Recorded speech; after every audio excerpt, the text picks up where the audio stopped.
You're about to watch me read Sanctuary of the Shadow by Aurora Asher. Now, we all know why I picked this book up. So my expectations for this book are maybe like kind of in the middle. It also doesn't help that I did just finish the Caravel series, which I really enjoyed. And I find when I really enjoy a series, no matter what book I read next, it usually just doesn't do it for me. But I'm still hopeful with this one. I've heard a lot of mixed reviews about this one, but I'm not gonna let that stifle my opinion. I'm just not gonna have super high expectations for it. I understand that it's a romantasy story, so it's about a woman, I believe her name is Harrow, and her entire clan is like slaughtered, and so she kind of hides away in the circus, and then she's kind of drawn to this guy, and I think he has memory loss, and so she kind of gets to know him, and some spicy stuff kind of happens, and then like the bad guys come and do bad guy stuff. That's how I understand the book, so the plot sounds good to me. Everything sounds really promising, but yeah, I don't want to have too high expectations because I'm still thinking about Caravel. Caravel's still in my heart, and the Stormlight Archive series from Brandon Sanderson, still in my heart. So when you read something that's just so good, it's hard, but I am still excited for this book nonetheless. So let's crack it right open. But wait, we know the drill. This is a hardcover. I don't like dust covers. Hardcovers, dust covers, this is gonna come off, and I'm gonna hope there's a design underneath. Yes! There's a design. This just made my day. Like, I think the last like 20 books that I've read recently that are hardcovers, there's no design. And so this is just like such a pleasant surprise. Now my expectations of this book are even higher just because of all the love and care that's been put into this, and it's so pretty. And okay, let's crack it open for real.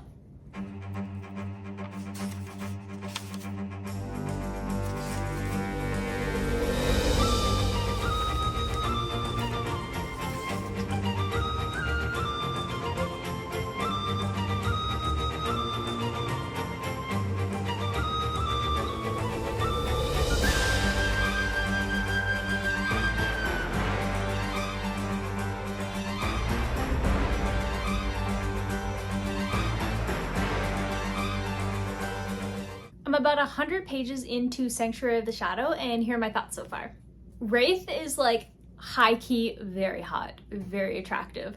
And so as soon as he was introduced, I was like, I'm gonna like this book. I know I'm gonna like this book because he's just like that dark, mysterious, brooding kind of guy who's also like a creature, like magical and all that. And I'm like, yeah. And then he also has winds, which gave me such major Reese vibes, and I'm just like, but aside from the hot man, the story itself is actually pretty interesting because of just the way that everything's been set up. There's like these elementals, and there's also like the elemental hybrids, and then there's humans. And as you can guess, they don't like each other. They had a big war and stuff, and the war is still happening.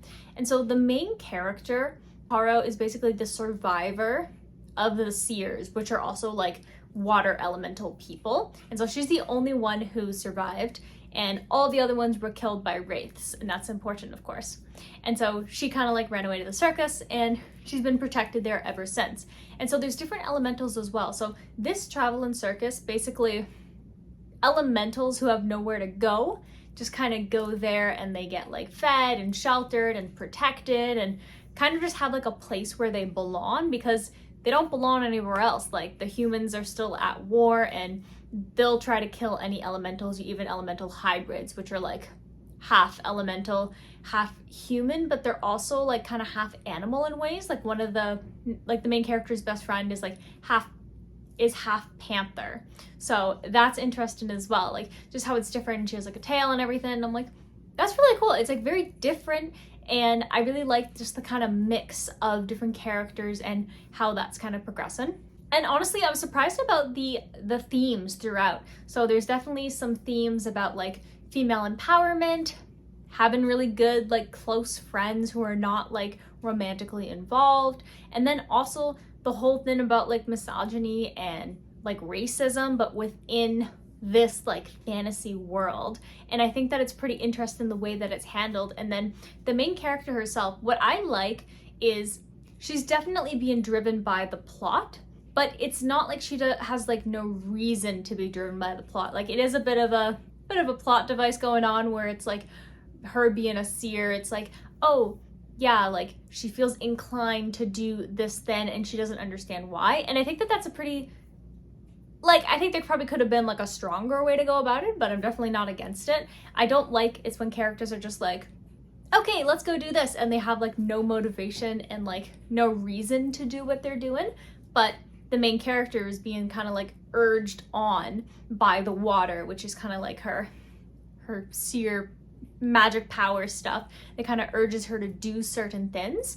And we see it throughout like the book where she's been in hiding for 50 years, which is like nothing for an elemental. They live for 1,000 years, so she's still practically like a child pretty much. I'm not gonna say child though because I know this is a spicy book, so let's say she's like a young adult, because like 50 years old for us is like older, but when you're 1,000 years old, like, is nothing.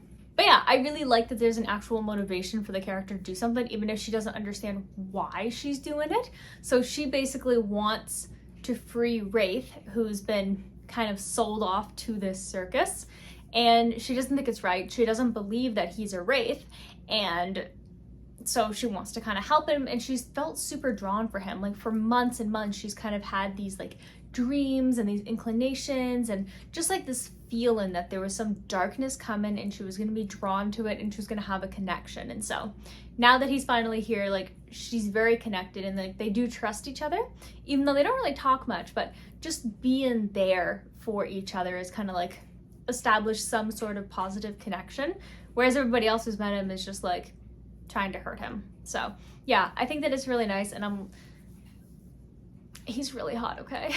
So yeah, I'm excited to see like where the rest of the book is going to go. I'm excited to see more of the relationships established. I really look forward to seeing the rest of this world because I think it is really interesting, and they have like this different take on like elements. So we know about like the water element people, and we know like they're seers, but it's like, what are the other elements? Like there's like the earth people and the wind people and the fire people. Like what are their kind of like specializations and cultures and all of this, and what is their part when it comes to the war? I want to know about that, so I am excited. And so I mean, I am only 100 pages in, so I'm sure that I'll learn a little bit more as the characters probably start to explore the world some more, because I doubt they'll just be like in this one area the whole time. So I will continue to read, and I will update you when I get to the halfway mark. So I'll see you in my next update.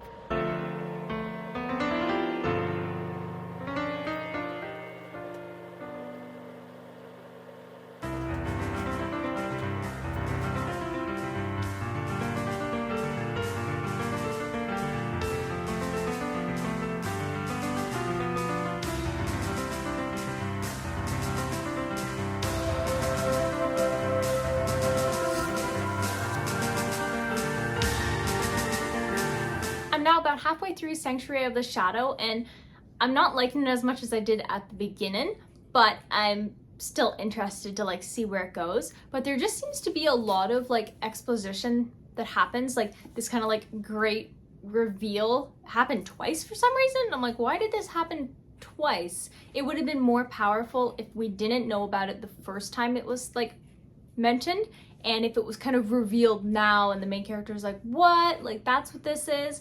That I think would have been handled better. Less telling, more showing would be much better as well, because it's just like a lot of conversations with characters being like, oh yeah, that's this, and that's this, and that's this, and that's this. And there's also some grammatical mistakes in this book that I've picked up, and so I was like, it's kind of strange because there was an editor definitely on this. So that, I mean, it happens, I'm sure it happens, but it always like throws me in for a loop. I'm like, wait, what did I read? What happened? So yeah, but I think the story itself is like interesting, and I think it has a lot of potential. So I'm excited to see like where it's going to continue to go. But yeah, it's interesting, but I think that this feels like maybe like a second draft of the book when if there was a couple more drafts of the book, I think it could be really, really strong. But I'm gonna save my final thoughts for when I do finish the book, because who knows, maybe everything is gonna be like really cool at the end. Like maybe I'll enjoy it as much as I did at the beginning, but this kind of like middle part that I'm at is, it's a lot of it slow, and a lot of it, like I mentioned, exposition-esque. But the spicy scenes, those were good. Those were really fun. I really liked them. They were very different too, because it seems like spicy scenes tend to be like two things that you can do, but instead of just the two regular things that it kind of focuses on in spicy scenes, there's like other ways to make it spicy. And I thought that that was really fun, because I'm like, oh, this is like a little bit different. I'm like, this is pretty nice. And Wraith is just like, he's so hot. Yeah, I'm gonna continue to read, and I will update you either like a little bit towards the end or when I finish the book. And so yeah, I'll see you in my next update.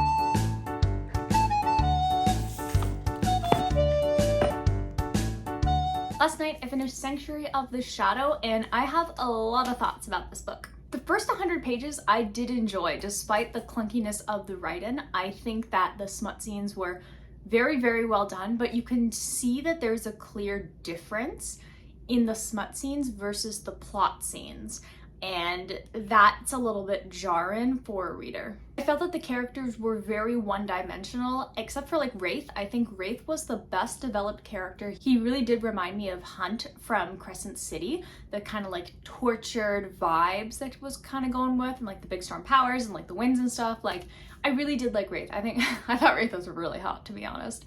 I really liked him. I liked the whole amnesia aspect. I know some people don't like that, but I've always been a big fan of that. And so I really liked Wraith's character, but I think all the other characters were very, very one-dimensional. Like Harrow's character, there wasn't really much to her. Like, she's nice, and unfortunately that's her only like character trait. She doesn't really have a lot going on. She has her best friend Mal as well, and her best friend is also just very one-dimensional. She's just kind of like your token, ooh, I'm here to protect you, but I'm also like, I know how to like do crimes and stuff kind of vibes.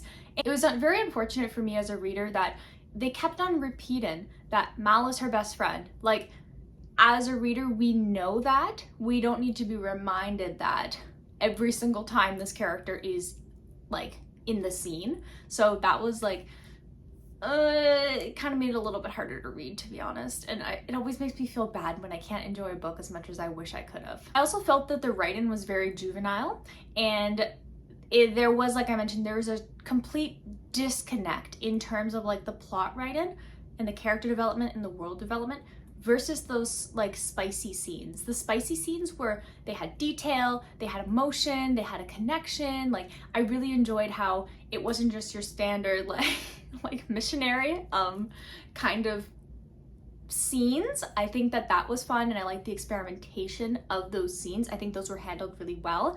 But in my opinion, it felt like the book was written, like these scenes were written and then the book was written around those just to kind of publish it. And that's kind of how I felt about it. And as a reader and as a writer slash editor at my job, it's really tough for me to read a book where the writing is very clunky, the pacing was all over the place, and there were so many like great opportunities for world building and character expansion and just like overall plot expansion that I felt were really, really missed. There are a lot of time skips as well, and I know personally as a reader, I do not like time skips at all. I really like knowing what happened in between that, like, for example, that 6-month period where she was kind of like walking through the desert. What were her thoughts like? What kind of growth did she go through? Like, how did she end up getting connected to her powers and her seer powers and her magic and herself, and what did that look like? I would have loved to see that 6 month of her just kind of discovering herself, and then also that 1 year time skip at the end I felt was really rushed as well. Like, I felt like that could have been a whole book in itself. Like, what happened in between that time? More focus on the queens as well. Like, that was like a major plot point in the beginning of the book. But then it felt like the last 2 pages, it was like, oh yeah, so this is what happened with the queens. And it's like, there's a lot of telling, not really that much showing at all, minus the spice scenes. The spice scenes, again, they were done very well. But everything else, it felt like maybe a first draft of the book. And there was like way more, like I said, way more telling than showing, and a lot of stuff was just kind of like mentioned and wrapped up in like 2 seconds. Like, oh yeah, so that happened, but we don't really care about that too much, even though it's like a major plot point. So that, I was like, it could have been a whole book. Like, you could have had a whole book about the queens, maybe even from the queens' perspectives of, this is the world, and these are the challenges I have with my sisters, and this is the war that we have. And so even just following along that, I thought would be really, really interesting. Also, it really looks like it's promoted as like a circus book. It really gives like circus vibes, which is why I wanted to read it, because I just finished Caraval. But there's not really any circus at all. Like, the setting is the circus, but it's not really like a magical circus. There's not too much going on. You see like the one character do her like trapeze stuff, but that's about it. And so I was disappointed by that, because I was hoping for some like circus magic kind of vibes, but yeah, unfortunately that's not kind of the vibe of this. So I really hope that this is some constructive feedback. I don't know if Aurora Asher watches reviews on videos, but these are just my opinions and what I would have loved to see in the book. And because I think it has a lot of potential. I think that the world is so interesting from what we saw. I like the hybrids, I like the elementals, I like the different aspects going on. I just think that it needs more expansion on it. It needs stronger characters, more development, more challenges, more seeing through the characters' eyes to learn stuff, less telling people like, this is my best friend, or this is what is happening, or explaining the same kind of like great reveal twice. I think that that would be a really great improvement. I know that there's going to be a second book just based on the way this one ended, so perhaps those kind of feedback can be given and thought to and applied to the coming books. But I think for now, like, what I would give Sanctuary of the Shadow is I will give it a total of 2 stars. And if you watch my channel, you know how much I hate to give 2 stars. It really tears my heart apart, because as somebody who is very involved in the reading and writing world, it's like, it doesn't feel good. But I don't mean it in a mean way, not in a petty way. I mean it as a reader and as somebody who is very involved in like what content and writing, like what good means. This book unfortunately did fall flat in all of those departments, except for the first 100 pages and the spicy scene, so that's why I wanted to give it 2. And I think there's a lot of potential in this. I think this is a newer author, so there's definitely like room to grow for this. There's a lot more opportunity, and I think if all the other scenes are handled with the same amount of love and care as the spicy scenes, as well as the beautiful like cover, I think that there could be something really great that comes out of this series. But I don't think I'll be picking up the second book. I am a victim of beautiful covers. So the next book that I'll be reading is Happily Never After by Lynn Painter. This one I'm really excited about, because this guy, he's like an objection guy. So you know what, like weddings, it's like speak now or forever hold your peace, and then you could have that one person who's like, I object, and the wedding stops. And the idea is that people who don't actually want to get married but are too afraid to stand up to their parents or talk with their partner about it and all that jazz, they basically just hire this guy to stop the wedding. And so she hires this guy to stop her wedding, and then she also becomes an objector guy, and they might fall in love. So that's what I'll be reading next. So if you're interested in watching me read Happily Never After or any other book that is obviously on my never-ending TBR, definitely hit the subscribe button if you haven't already, and turn on the bell notification. That way you get notified anytime a new video comes out. If you enjoyed this video, and if this piece of hair kind of distracted you a little bit, or if it didn't, definitely hit that like button, and I'll see you in the next video. Bye!